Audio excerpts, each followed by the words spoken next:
Hello po sa lahat po ng mga Kim Pao fans at sa lahat ng mga nagmamahal kay Kim Chiu and Mr. Paolo Avellino.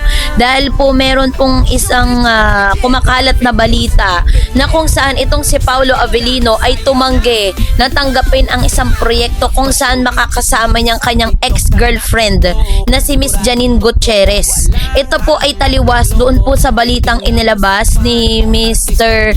OG Diaz noong March 31, 2024 last year, 'di ba? Kasi may nilabas siyang balita patungkol diyan at ngayon lumalabas sa parang inoferan itong si Paolo at si Janine. Pero ito nga po yung naging resulta. So pag-usapan natin 'yan. But before that, if you haven't subscribed yet to my YouTube channel, please don't forget to like, share, and subscribe at hit mo na rin ang notification bell for more showbiz updates. Bago tayo of course magpatuloy sa ating updates for today's video, nais ko po kayong pasalamatan for always watching and trusting this channel.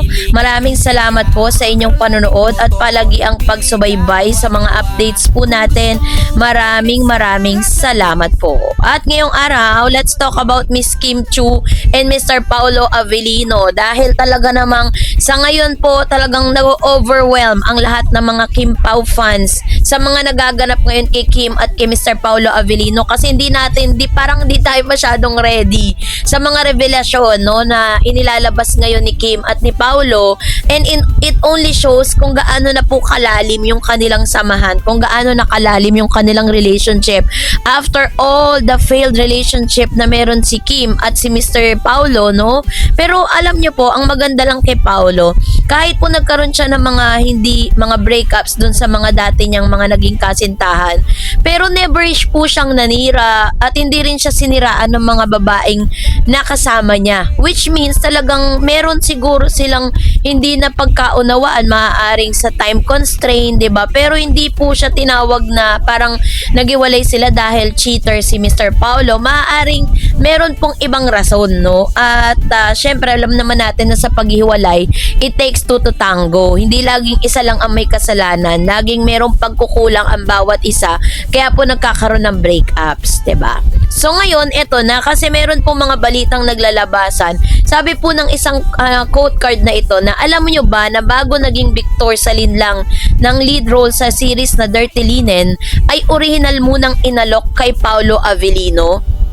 Ang Dirty Linen po ay pinagbibidahan ni Miss Janine Gutierrez during that time at inalok pala nito pong director itong si Mr. Paolo Avellino. Sabi po ng balita, binahagi ni Showbiz Insiders OG Diaz ang nasagap niyang kwento na ayaw daw munang makatrabaho ng aktres na si Janine Gutierrez ang umano'y ex-jowa nitong si Paolo Avellino. Sa latest episode po ng Showbiz Updates, sinabi niya na tila dahilan ni Janine kung bakit ayaw niya munang makasama sa isang proyekto si Paolo. Sabi niya, ako naman, kahit hindi sabihin yon syempre, di ka muna magkikipagtrabaho. Parang wala pang maayos na closure lahat ni OG. Pansinin mo yung love life ni Paolo noong bago dumating si Kim Chiu. Hindi pinag-uusapan ni Paolo yon.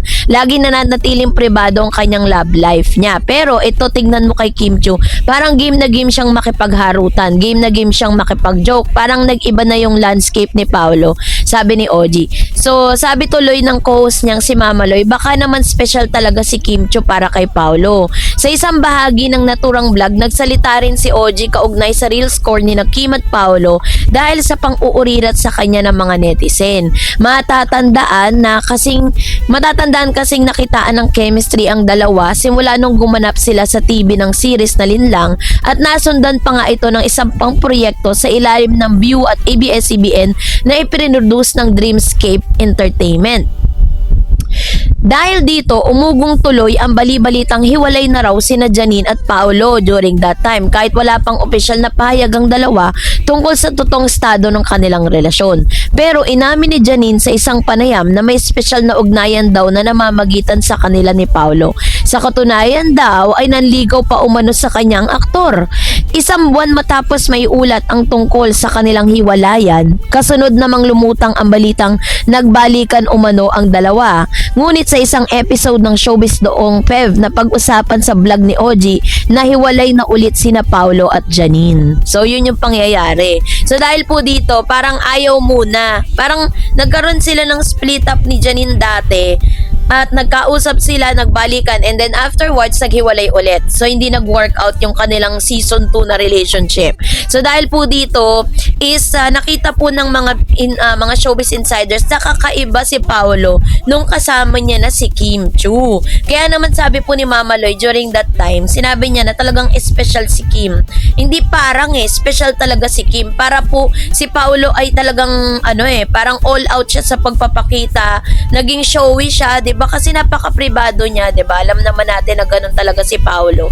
Kaya naman na siya, parang nalilin lang niya yung ilang mga manonood kung sino ba talaga yung gusto niya. Pero this time, all out kasi si Paulo sa pagpapakita ng kanyang feelings para kay Miss Kim Chiu. Na bagay na talagang kung bakit minahal sila ng todo ng ilang mga Kim Pao fans, 'di ba? So, ngayon naman may lumalabas naman na balita after that na parang hindi talaga si Janine ang tumanggi na makasama si Paulo, kundi si Paulo mismo ang tumanggi, 'di ba? Parang yung balitang ito is that merong ino-offer muli na project para kay Paulo at si Paulo po ay tumanggi na makasama si Janine bilang respeto na rin dun sa kanyang parang kasama ngayon na si Kim, 'di ba? Alam naman natin na kung magaganap yun, parang sino kayang direktor ang makakaisip na gumawa ka ng isang pelikula or ng isang proyekto na alam mo namang hindi susuportahan dahil maingay ang pangalan ngayon ni Kim at Paulo, tas bigla mong papasukan ng Paulo at Janine. Para ka para ka nagsayang ng pera, 'di ba? Bilang isang direktor at producer ng nasabing proyekto. Kaya naman ako po'y natutuwa doon sa mga gesture na ipinapakita ni Paulo ngayon towards Kim. Kasi pinapakita niya dito how special Kim Chiu is. Siguro maaaring naramdaman ni Paulo na si Kim ay talagang nanggaling siya sa napakaraming failed relationship, and it's about time na hindi na rin naman bumabata si Mr. Paulo Avellino. Ganon din naman si Kim. Kumbaga sa age po nila, nasa marrying age na sila. Kaya hindi rin po biro at hindi rin maikakaila na maraming mga fans ang nag-speculate na sana nga ay si Mr. Paulo Avellino na ang napili ni Kim para makasama niya for the rest of her life, 'di ba? Kaya nga may isang video 'di ba? Sabi po dito ni Kim, sabi diyan, panoorin natin. At habang pinupuntahan, ang message niya ay, "Tonight means a lot. I'm an avid fan of Kim Chiu since PBB days." Oh, na-cry na talaga. PBB days, I've been manifesting this day. I hope and pray Paulo is the one. Wala! Hindi ko na sabi. Dali! Pinitin mo kaming lahat, tapusin mo. Alam mo, mag-pray talaga ako. Ikaw makabasa. Wala. I hope and pray Paulo is the one for you.